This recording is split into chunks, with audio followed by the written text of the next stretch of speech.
Lahore central jail में 23 मार्च 1931 की शुरुआत किसी और दिन की तरह ही हुई थी। फर्क सिर्फ इतना था कि रात आई जबरदस्त आंधी सुबह होते होते सुहानी ब्यार में बदल गई थी। लेकिन जेल के कैदियों को उस समय थोड़ा अजीब सा लगा जब 4 बजे ही वार्डन चरत सिंह ने उनसे आकर कहा कि वो अपनी अपनी कोठरियों में चले जाएं। उन्होंने इसका कोई कारण नहीं बताया। उनके मुंह से सिर्फ ये निकला कि ऊपर से आदेश है। अभी कैदी सोच ही रहे थे कि माजरा क्या है। जेल का नाई बरकत हर कमरे के सामने से फुसफुसाते हुए गुजरा कि आज रात भगत सिंह, राजगुरु और सुखदेव को फांसी दी जाने वाली है। जेल के कैदियों ने बरकत से मनुहार की कि वो फांसी के बाद भगत सिंह की कोई भी चीज उन्हें ला दे, ताकि वो अपने पोतों पोतियों को बता सकें कि कभी वो भी भगत सिंह के साथ जेल में बंद थे। बरकत भगत सिंह की कोठरी में गया और वहां से उनका पेन और कंघा ले आया। सारे कैदियों में उस पर अधिकार जताने की होड़ सी लग गई। आखिर में इसके लिए ड्रॉ निकाला गया। अब सब कैदी चुप हो चले थे। उनकी निगाहें उनकी कोठरी के सामने होकर जाने वाले रास्ते पर लगी हुई थी। भगत सिंह और उनके साथी फांसी पर लटकाए जाने के लिए उसी रास्ते से गुजरने वाले थे। एक बार पहले जब भगत सिंह उसी रास्ते से ले जाए जा रहे थे तो पंजाब कांग्रेस के नेता भीमसेन सच्चर ने ऊंची आवाज कर उनसे पूछा था, आप और आपके साथियों ने लाहौर षड्यंत्र केस में अपना बचाव क्यों नहीं किया? भगत सिंह का जवाब था, इनकलाबियों को मरना ही होता है, क्योंकि उनके मरने से ही उनका अभियान मजबूत होता है, अदालत में अपील से नहीं। वार्डन चरत सिंह भगत सिंह के खैर ख्वाह थे और अपनी तरफ से जो कुछ बन पड़ता था उनके लिए करते थे। उनकी वजह से ही लाहौर की द्वारकादास लाइब्रेरी से भगत सिंह के लिए किताबें निकालकर जेल के अंदर आ पाती थी। भगत सिंह पर खासा काम करने वाले चमन लाल अपनी किताब भगत सिंह डॉक्यूमेंट्स में लिखते हैं, भगत सिंह को किताबें पढ़ने का इतना शौक था कि एक बार उन्होंने अपने स्कूल के साथी जयदेव गुप्ता को लिखा था कि वो उनके लिए कार्ल लीबनेक की मिलिटरिज्म, लेनिन की लेफ्ट विंग कम्युनिज्म और अपटन सिनक्लेयर का उपन्यास द स्पाई कुलबीर के जरिए भिजवा दें। भगत सिंह जेल की कठिन जिंदगी के आदी हो चले थे। उनकी कोठरी नंबर 14 का फर्श पक्का नहीं था, उस पर घास उगी हुई थी। कोठरी में बस इतनी सी जगह थी कि उनका 5 फीट 10 इंच का शरीर बमुश्किल उसमें समा पाए। भगत सिंह को फांसी दिए जाने से 2 घंटे पहले उनके वकील प्राणनाथ मेहता उनसे मिलने पहुंचे थे। मेहता ने बाद में लिखा था कि भगत सिंह अपनी छोटी सी कोठरी में पिंजड़े में बंद शेर की तरह चक्कर लगा रहे थे। उन्होंने मुस्कुराकर मेहता का स्वागत किया और पूछा कि आप मेरी किताब रिवॉल्यूशनरी लेनिन लाए या नहीं। जब मेहता ने उन्हें किताब दी तो वो उसे उन्हीं के सामने पढ़ने लगे, मानो उनके पास अब ज्यादा समय न बचा हो। मेहता ने उनसे पूछा कि क्या आप देश को कोई संदेश देना चाहेंगे? भगत सिंह ने किताब से मुंह हटाए बगैर कहा, सिर्फ 2 संदेश, साम्राज्यवाद मुर्दाबाद और इनकलाब जिंदाबाद। इसके बाद भगत सिंह ने मेहता से कहा कि वो पंडित नेहरू और सुभाष बोस को मेरा धन्यवाद पहुंचा दें, जिन्होंने मेरे केस में गहरी रुचि ली थी। भगत सिंह के साथ ही रहे शिव वर्मा अपनी किताब रेमिनिसेंसेस ऑफ फिलो रिवॉल्यूशनरीज में लिखते हैं, मैं भी उसी जेल में था जिसमें भगत सिंह को रखा गया था। एक शाम हमारी जेल के ताले खोले गए और हमसे बाहर निकलने के लिए कहा गया। सरकार चाहती थी कि भगत सिंह की फांसी से पहले हमें वहां से हटा दिया जाए। गेट की तरफ जाने से पहले जेल के सुपरिटेंडेंट ने हमसे पूछा, क्या तुम अपने कॉमरेडों से मिलना चाहोगे? हमें भगत सिंह की कोठरी के बाहर ले जाया गया। उन्हें देखते ही मेरी आंखों में आंसू आ गए। भगत सिंह ने मुझे कहा, ये भावुक होने का समय नहीं है, जल्दी ही मैं सारी चिंताओं से मुक्त हो जाऊंगा। तुम वादा करो कि तुम हार नहीं मानोगे। इतना कहकर उन्होंने सींगचे से अपने हाथ बाहर निकालकर मेरे हाथों को पकड़ लिया। जैसे ही जेल सुपरिटेंडेंट ने ये दृश्य देखा, उसने चिल्लाकर आदेश दिया, मार्च। ये मेरी भगत सिंह से आखिरी मुलाकात थी। भगत सिंह से मिलने के बाद मेहता राजगुरु से मिलने उनकी कोठरी पहुंचे। राजगुरु के अंतिम शब्द थे, हम लोग जल्द मिलेंगे। सुखदेव ने मेहता को याद दिलाया कि वो उनकी मौत के बाद जेलर से वो कैरम बोर्ड ले लें जो उन्होंने उन्हें कुछ महीने पहले दिया था। मेहता के जाने के थोड़ी देर बाद जेल अधिकारियों ने तीनों क्रांतिकारियों को बता दिया कि उनको वक्त से 12 घंटे पहले ही फांसी दी जा रही। अगले दिन सुबह 6 बजे के बजाय उन्हें उसी शाम 7 बजे फांसी पर चढ़ा दिया जाएगा। भगत सिंह मेहता द्वारा दी गई किताब के कुछ पन्ने ही पढ़ पाए थे। उनके मुंह से निकला, क्या आप मुझे इस किताब का एक अध्याय भी खत्म नहीं करने देंगे? भगत सिंह ने जेल के मुस्लिम सफाई कर्मचारी बेबे से अनुरोध किया कि वो उनके लिए उनको फांसी दिए जाने से एक दिन पहले शाम को अपने घर से खाना लाए।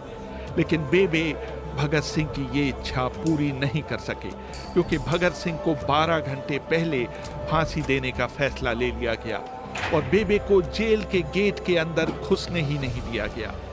थोड़ी देर बाद तीनों क्रांतिकारियों को फांसी की तैयारी के लिए उनकी कोठरियों से बाहर निकाला गया।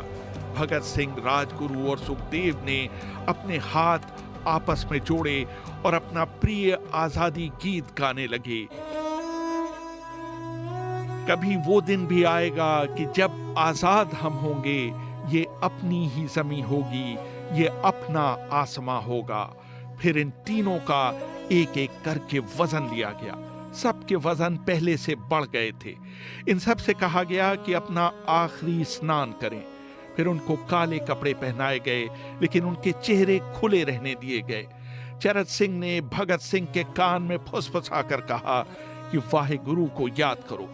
भगत सिंह बोले, पूरी जिंदगी तो मैंने ईश्वर को याद नहीं किया। असल में मैंने कई बार गरीबों के क्लेश के लिए ईश्वर को कोसा भी है। अगर मैं अब उससे माफी मांगूं तो वो कहेगा कि इससे बड़ा डरपोक कोई नहीं है। इसका अंत नजदीक आ रहा है, इसलिए ये माफी मांगने आया है।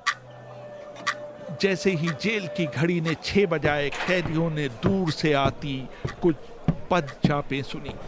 उनके साथ भारी बूटों के जमीन पर पड़ने की आवाजें भी आ रही थी। साथ में एक गाने का भी दबा हुआ स्वर सुनाई दे रहा था, सरफरोशी की तमन्ना अब हमारे दिल में है। तभी अचानक जोर जोर से इनकलाब जिंदाबाद और हिंदुस्तान आजाद हो के नारे सुनाई देने लगे। फांसी का तख्ता पुराना था, लेकिन फांसी देने वाला काफी तंदुरुस्त था। फांसी देने के लिए मसीह जल्लाद को लाहौर के पास शाहदरा से बुलवाया गया था। भगत सिंह इन तीनों के बीच में खड़े थे। वो अपनी मां को दिया गया वो वचन पूरा करना चाहते थे कि वो फांसी के तख्ते से इनकलाब जिंदाबाद का नारा लगाएंगे। भगत सिंह पर किताब लिखने वाले प्रोफेसर मलविंदर जीत सिंह वराइच लिखते हैं, लाहौर जिला कांग्रेस के सचिव पिंडी दास सोंधी का घर लाहौर सेंट्रल जेल से बिल्कुल लगा हुआ था। भगत सिंह ने इतनी जोर से इनकलाब जिंदाबाद का नारा लगाया कि उसकी आवाज सोंधी के घर तक सुनाई दी। उनकी आवाज सुनते ही जेल के दूसरे कैदी भी नारे लगाने लगे थे। तीनों युवा क्रांतिकारियों के गले में फांसी की रस्सी डाल दी गई, उनके हाथ और पैर बांध दिए गए। तभी जल्लाद ने पूछा, सबसे पहले कौन जाएगा? सुखदेव ने सबसे पहले फांसी पर लटकने की हामी भरी। जल्लाद ने एक एक कर रस्सी खींची और उनके पैरों के नीचे लगे तख्तों को पैर मारकर हटा दिया। काफी देर तक उनके शव तख्तों से लटकते रहे। बाद में उन्हें नीचे उतारा गया और वहां मौजूद डॉक्टरों लेफ्टिनेंट कर्नल जे नेल्सन और लेफ्टिनेंट कर्नल NS सोधी ने उन्हें मृत घोषित किया। कुलदीप नैयर अपनी किताब विदाउट फियर में लिखते हैं। एक जेल अधिकारी पर फांसी का इतना असर हुआ कि जब उससे कहा गया कि वो मृतकों की पहचान करे तो उसने ऐसा करने से इनकार कर दिया। उसे उसी जगह पर निलंबित कर दिया गया। बाद में एक जूनियर अफसर ने ये काम अंजाम दिया। पहले योजना थी कि इन सब का अंतिम संस्कार जेल के अंदर ही किया जाएगा, लेकिन फिर ये विचार त्यागना पड़ा क्योंकि अधिकारियों को आभास हुआ कि जेल से धुआं उठते देख बाहर खड़ी भीड़ जेल पर हमला कर सकती है। इसलिए जेल की पिछली दीवार तोड़ी गई। उसी रास्ते से एक ट्रक जेल के अंदर लाया गया और उस पर बहुत अपमानजनक तरीके से उन शवों को एक सामान की तरह फेंक दिया गया। पहले तय हुआ था कि उनका अंतिम संस्कार रावी के तट पर किया जाएगा, लेकिन रावी में पानी बहुत ही कम था, इसलिए सतलज के किनारे शवों को जलाने का फैसला लिया गया। उनके पार्थिव शरीर को फिरोजपुर के पास सतलज के किनारे लाया गया। तब तक रात के 10 बज चुके थे। इस बीच उप पुलिस अधीक्षक कसूर सुदर्शन सिंह कसूर गांव से एक पुजारी जगदीश अचरज को बुला लाए। अभी उनके शवों में आग लगाई ही गई थी कि लोगों को इसके बारे में पता चल गया। जैसे ही ब्रिटिश सैनिकों ने लोगों को अपनी तरफ आते देखा, वो शवों को वहीं छोड़कर अपने वाहनों की तरफ भागे। सारी रात गांव के लोगों ने उन अधजले शवों के चारों ओर पहरा दिया। अगले दिन दोपहर के आसपास जिला मजिस्ट्रेट के दस्तखत के साथ लाहौर के कई इलाकों में नोटिस चिपकाए गए, जिसमें बताया गया कि भगत सिंह, सुखदेव और राजगुरु का सतलज के किनारे हिंदू और सिख रीति से अंतिम संस्कार कर दिया गया। इस खबर पर लोगों की कड़ी प्रतिक्रिया आई और लोगों ने कहा कि इनका अंतिम संस्कार करना तो दूर, उन्हें पूरी तरह जलाया भी नहीं गया। जिला मजिस्ट्रेट ने इसका खंडन किया, लेकिन किसी ने उस पर विश्वास नहीं किया। इन तीनों के सम्मान में 3 मील लंबा शोक जुलूस लाहौर के नीला गुंबद से शुरू हुआ। पुरुषों ने विरोध स्वरूप अपनी बाहों पर काली पट्टियां बांध रखी थीं और महिलाओं ने भी काली साड़ियां पहन रखी थीं। लगभग सभी लोगों के हाथ में काले झंडे थे। लाहौर के मॉल से गुजरता हुआ जुलूस अनारकली बाजार के बीचों बीच जा रुका। यकायक पूरी भीड़ में उस समय सन्नाटा छा गया जब घोषणा की गई कि भगत सिंह का परिवार तीनों शहीदों के बचे हुए अवशेषों के साथ फिरोजपुर से वहां पहुंच गया है। जैसे ही 3 फूलों से ढके ताबूतों में उनके शव वहां पहुंचे, भीड़ भावुक हो गई। लोग अपने आंसू नहीं रोक पाए।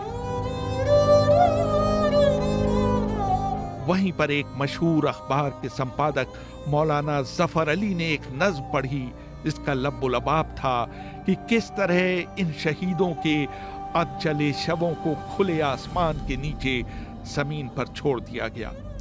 उधर भगत सिंह की फांसी के बाद वार्डन चरत सिंह सुस्त कदमों से अपने कमरे में पहुंचे और फूट फूट कर रोने लगे। अपने 30 साल के करियर में उन्होंने सैकड़ों फांसियां होती देखी थीं, लेकिन किसी ने मौत को इतनी बहादुरी से गले नहीं लगाया था जितना भगत सिंह और उनके 2 कॉमरेडों ने। कम से कम उस समय किसी को इस बात का अंदाजा नहीं था कि 16 साल बाद उनकी शहादत भारत में ब्रिटिश साम्राज्य के अंत का एक कारण साबित होगी और भारत की जमीन से सभी ब्रिटिश सैनिक हमेशा के लिए चले जाएंगे।